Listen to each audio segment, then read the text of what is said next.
President Biden actually did bypass Congress to supply these cluster bombs. If NATO wants to be a defensive force, especially with the Russian aggression, then they need to step up financially. So if you buy into the idea that government can run things better than the private sector, you're going to love Bidenomics.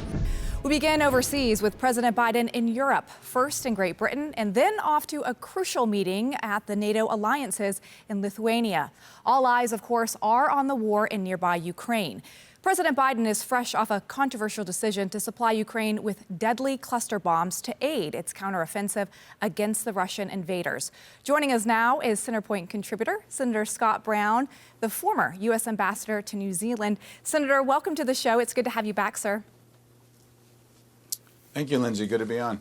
Okay, so we have President Biden today meeting with UK Prime Minister, and he said to President Biden, hey, we're very concerned here in the UK about you giving cluster bombs to Ukraine. Are we going to start seeing a fray of alliances over this decision by President Biden? I mean, they are illegal in 120 other countries. Yeah, listen, certainly it's a larger step. We've already given, what, 150 million and counting in terms of aid. And you know what, obviously, Russia's been doing and all the war crimes and atrocities that you read and see on TV and read on the internet and the like. Yeah, it's a major step for sure. And on the one hand, I'm hoping that he's relying on his military leaders, the leaders at the Pentagon and others on the ground as to what the actual needs are. And will this be a difference maker? Because what are we at, 501 days, give or take? I don't know. I know I'm very close of this dragging on and on and on. And it has to come to an end somehow. So President Biden actually did bypass Congress to supply these cluster bombs, something that would normally be approved by them. Do you think this was the right decision at the end of the day? Well, I served 39 years in the military. The last 4 were at the Pentagon. I was a retired colonel. I'm a retired colonel. And it's always difficult to say, what's happening on the ground. We see what's happening. Ukraine's making, obviously, an offensive push. Russia is making a push as well. And it just seems to be kind of a stalemate. Is this the answer? I'm not sure. Once again, I would have to speak, and I would rely on those leaders at the Pentagon to make those decisions. The fact that he bypassed Congress, it's not surprising. What should Congress do? They should do their jobs. And if they have some deep concerns about it, they should call him on it. Okay, so President Biden is headed to this NATO summit in Lithuania. He has said that he's the one who has brought this alliance closer than it has ever been. But you look at the U.S., it is supplying more than double of any other NATO country to Ukraine right now. Should he be demanding more from these other NATO countries when he is at this summit? Well, first of all, he wouldn't be anywhere near where he is right now if it wasn't for President Trump putting his foot down and challenging, outwardly mocking and challenging these countries to step up. As you know, they're supposed to give 2% of GDP. We do it, and I think a handful of other countries, probably 10 or 11 countries do it, but others don't. They're at 1%, 1.4%. Canada is one in particular. And there's a need right now. If NATO wants to be a defensive force, especially with the Russian aggression, then they need to step up financially. We cannot be the pocketbook and wallet for every problem throughout the world. We should pay our fair share, but more importantly, they should as well. They are the first line of defense. And it's pretty simple. For him to take credit, I find kind of laughable. The fact that we're at high inflation, our national debt is out of control. We can go on and on and on about our financial situation. But the one thing we have been doing is obviously adhering to our promises to NATO, which I think are important. Okay, so one of the big topics that will be on the table this week at the NATO summit is a pathway for Ukraine to join the alliance, something that now President Biden has said he does not believe should happen until this war with Russia is resolved. But should there be a pathway that is discussed, a clear pathway? President Zelensky is going to be in attendance at the summit. Something before that was not on the table. They said it might happen, but there wasn't a pathway. Should they create a roadmap?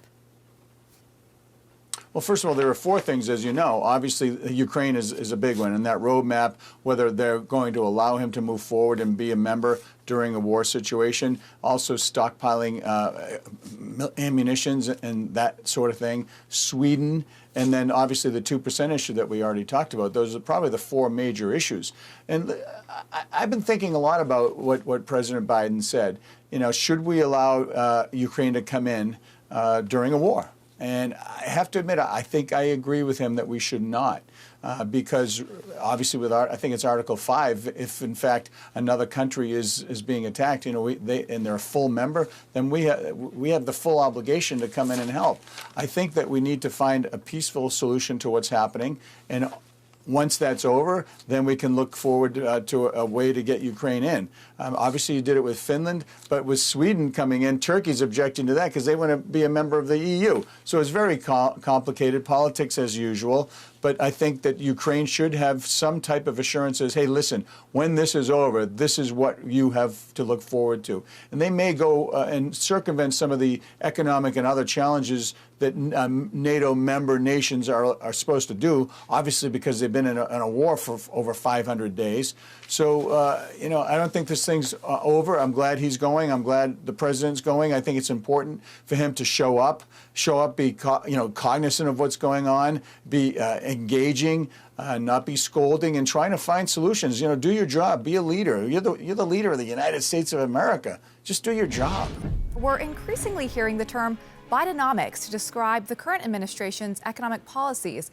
It's a term President Biden himself has begun to use when talking up his policies of centralized government, more state control, and if he gets his way, higher taxes. So are these policies what Americans need right now? Joining us now to answer that is David Nelson, BellPoint Chief Strategist and host of the Money Runner podcast. David, welcome back to the show. It's good to see you.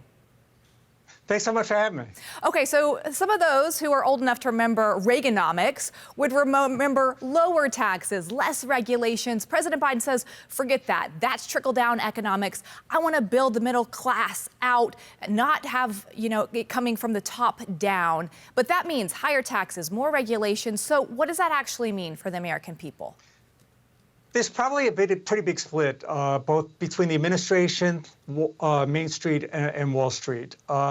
Look, the key is whether or not these programs work or not. The administration is making a very hard push that centralized government planning is the key to economic growth and prosperity.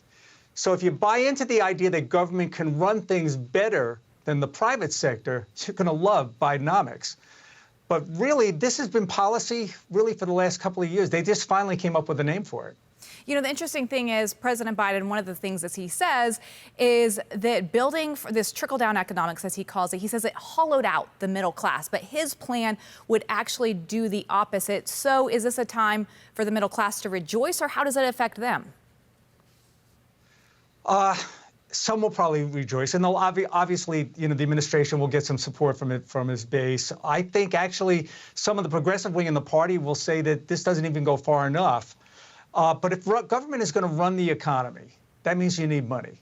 And if you need money, that means higher taxes. And that's going to be tough to sell going into an election year, especially with the poll numbers on the economy as low as they are. Well, and as you hit that, CNN had a recent poll showing that 2/3 of Americans actually disapprove of Biden's handling of our economy so far. So this is going to be a tough sell for many people. But I do want to ask you about inflation. How will this affect inflation? Will it bring it down or make it go up?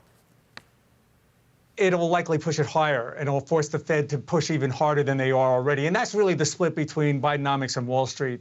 A lot of concerns that all the spending, like the CARES Act that we had in 2021, a lot of the spending that's going on in 2022, and likely some of the legislation that will come after this, will lead to further inflation. And that keeps the Fed very, very tight. And in the end, that's something we all pay for. If inflation is up there and they have to remain restrictive where they are now, we're likely looking at another Fed hike this month, possibly one the month after that. When rates are this high, everybody starts to feel it. Where I differ is the free market usually takes bad investments, bad ideas, and gets rid of them very quickly by forcing those companies out of business. Unfortunately, once an idea gets entrenched in government, it becomes nearly impossible to wind it down. It takes on a life of its own. There are employees, there's regulatory structure, unions. Once it gets turned on, you can't turn it off.